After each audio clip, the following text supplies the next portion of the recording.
Azərbaycan Respublikasının İnsan Hüquqları üzrə müvəkkili Ombudsman Səbinə Əliyeva İran İslam Respublikasında keçirilmiş İslam Əməkdaşlıq Təşkilatının Ombudsmanlar Assosiasiyasının İdarə Heyətinin iclasında və Assosiasiyanın Baş Assambleyasında iştirak edib.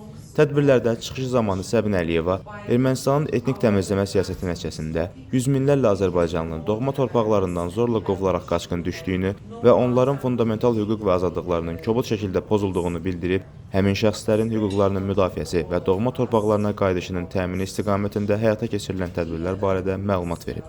Müvəkkil Ermənistan tərəfindən ərazilərimizdə bastırılmış minaların insanların həyat və sağlamlıqlarının itirilməsinə səbəb olduğunu, bastırılmış minaların dəqiq xəritələrinin hələ də ölkəmizə təhvil verilmədiyini bildirib.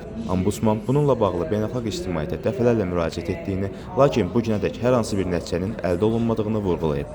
Səbinə Əliyeva həmçinin beynəlxalq media nümayəndələrinə, eləcə də İran İslam Respublikasının yerli media nümayəndələrinə müsahibələr verib.